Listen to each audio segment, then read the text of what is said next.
I never thought I would academically study Indian cinema, popular Indian cinema.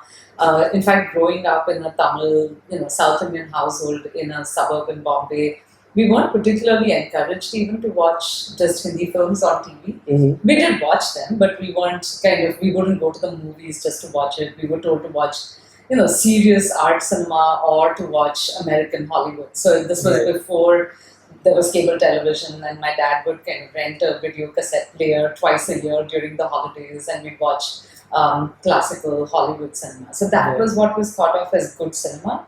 And I think after I finished high school, or 12th standard here in India, I went to Xavier's College in Bombay to study literature. And I had to fight to move out of the sciences and study the arts, because there was always this expectation of becoming a doctor or an engineer, the only two professions parents wanted their children to kind of pursue.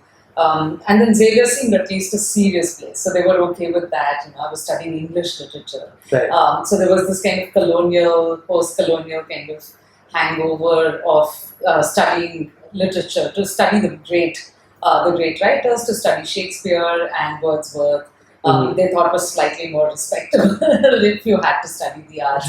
And I was doing literature. I majored in literature and I really liked it. But we had one professor, Sangeeta Datta, who was teaching Jane Iyer. I can't remember what course it was, but she showed us some of Satyajit Ray's films. And that was the first time I'd encountered that as an 18 or 19-year-old. And then she analyzed it in great depth in class. And that was the first time it hit us that you could actually stay with the film for many weeks and discuss it in class and closely analyze form and content and the filmmaker and the actors. So I still finished my education really besotted with film, but with serious cinema. And so I applied to Pune University to do a master's in communication studies and studied video production. And this was the early 90s, mid 90s. So popular film studies still wasn't a thing yet, in India at least. It had just begun to take off in the UK a few years before that. And so I started making films, working as assistant director on documentaries, doing non-profit work, worked on television. But then there was this kind of gnawing sense that I wanted to work by myself, like do a long research project. And so I went back to school to do an MA at the Center for English and Foreign Languages in Hyderabad. And Professor Madhav Prasad taught there, and he is kind of thought of as among the first people to write seriously about popular Hindi cinema. His 1998 book, Ideology of the Hindi Film, is kind of a central text for this, for the study of popular cinema. It was a Marxist analysis of popular Hindi cinema. So taking courses with him, I took an Indian cinema course with him, which was centrally about popular cinema, from Raj Kapoor in the 50s to films like Tezab in the 80s, and popular Karan Johar films in the 90s. So the texts on the one hand were these kind of very popular, low art forms, but the texts we were reading alongside them were high theory, Marxist psychoanalytic theory. So that's sort of how the field itself got formed, and then someone like me got formed within that field. Right, so could you tell us a little bit about how you can actually view Indian cinema and think about it in a critical way? Well, not just Indian cinema, but also, I mentioned Indian cinema because we have this expectation to study the West as part of the colonial hangover you mentioned, but also popular cinema. How can you learn things from that about the real world? Right.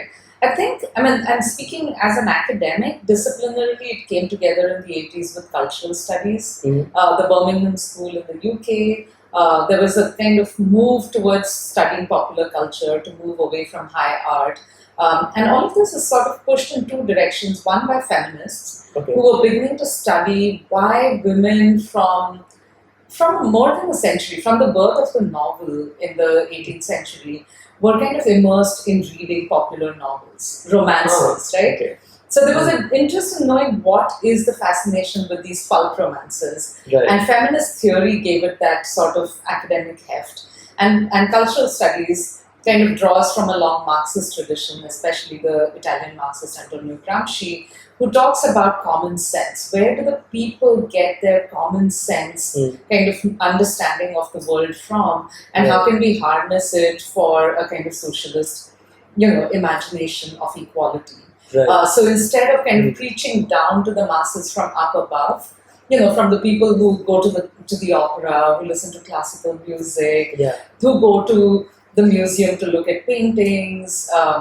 How do we actually speak to the people and understand what they're thinking? So, cultural studies for the first time took seriously the popular viewer, the popular reader, the popular music aficionado, and said this is not just some random appreciation. They don't know what they are. They're naive spectators. Right. Instead, it gave them all this respect and said they have very nuanced tastes. Right. And that is why, even in the Bombay film industry, of all the many films that are made each year, about 80% of the films flop.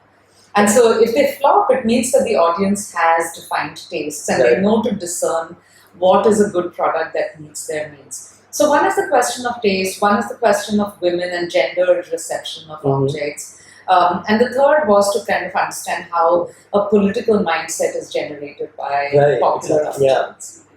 And so suddenly it became really important to study popular culture, music, cinema, images, religious images, which were put down earlier. So there's a whole kind of art history takes on the study of popular visual culture. Partha Mittar, Jodinder Jain, Kajri Jain. So a lot of readings of images in the bazaar. Right. And how people interact with them, the photo studio. And so popular cinema kind of folded into this larger engagement with popular visual culture. Right. It's interesting that you mentioned that the reason why popular cinema was studied in the first place was in order to learn something. Right. Because sometimes when we, at least in high schools, when we're given something to analyze, we just assume that all we have to do is try to make it seem intelligent. Right. But actually, when we have a product, whatever that might be, it actually might reveal a lot of different things about the society that it came from, who saw it, who made it. Right. So we could learn something about what was going on. Yeah. And the interesting thing about studying popular culture, like you rightly point out, is the focus shifted from the maker, the producer of the cultural product. It wasn't Mahler's Fourth Symphony or Picasso's Guernica. It was really also about the spectator, the recipient of this. So who are these women who are watching soap operas in the afternoon? Right. How is their kind of daily life structured around labor? So, they cook and clean in the morning, they have to cook and clean and wait for the kids to get home and the husband to get home in the evening. But this time in the afternoon becomes their own. And how do soap operas feed their fantasies? Right. Whether the Mexican telenovela or Indian soap operas, etc. So it became a lot about studying how we receive popular culture rather than who produces it. And it's interesting also because while the producer might be taking a back step, you have the actor coming to the fore because you have issues of stardom coming in, you have issues like that. So do you have anything to say about the shift from a sort of generic, anonymous actor even sometimes to one who's very recognized, celebrated, people stand in line for? Yeah. I think we're connecting the dots here right now because when you shift from a study of art cinema, of serious experimental cinema, etc., there the focus was always on the maker.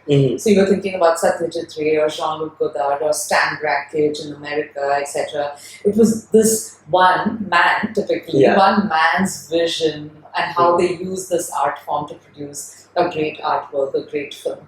With the shift to kind of popular culture, it actually, in film studies especially, it was clear that the filmmakers, no one went to watch a film because of the film director. Often you wouldn't even know who the director is. You went because it was an Amitabh Bachchan film, right? Or you go because it's a Shah Rukh Khan film. So you had to then think about who is the main auteur, the author, the authoring spirit or force of these texts. Who are people going to watch these movies for? So it really became an interaction between the star on screen and the spectator in the theatre. The conversation became them, which kind of decentered the filmmaker. This was also good because people like me are now studying dancer actresses. So women whose agency was typically seen as, oh, she's a heroine, she's just putty in the hands of the male director, etc. You begin to see, no, these women were actually exerting agency in very clever and nuanced ways, just very quietly, kind of under the radar. So you don't need an in-your-face kind of discourse of agency, but it actually is subterranean, underground, and it becomes really interesting to unpack. The earlier part when I was studying serious, and I still love art cinema, and I think it's been neglected now in this kind of in the thrust in the last 30 years on popular cinema. What we've actually lost is some kind of really thoughtful engagement with art cinema, with experimental film, with new independent cinema, etc. So we need to constantly kind of keep striking that balance and constantly think about our blind spots. The minute we kind of push something else out and canonize another object or another set of objects, we kind of constantly are creating these segments of attention. I wanted to study the work of three filmmakers, Ingmar Bergman from Sweden, Andrei Tarkovsky from the Soviet Union, and Theo Angelopoulos from Greece. And I kind of naively, at the end of my master's, applied to do a PhD with this proposal. And part of it was just that I would have had to study these multiple languages in which these films were made. I still really wanted to do it. And I think that there was something interesting going on in my and many other Indian students' approach to a PhD when they're applying from India. Is that we think the whole world is our kind of playground and we can play with it. So we must be a little careful of always then getting boxed into becoming a native informant.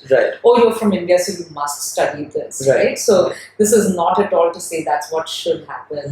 I actually just took up a PhD admission in a school that allowed me to work with my original project. But it was when I was doing coursework and I encountered popular Indian cinema and had a great professor. I was writing papers and I said, this is an archive I have in my mind and I'm really enjoying writing about this. Thanks for checking out Artist Story with PK. My name is Paritosh and I created this channel in order to share content with you on the cultural past of India and our world. If you like what you see, please go ahead and share, subscribe, and check out my other social media profiles. And if you have any comments on the content I create, any questions, please go ahead and reach out to me.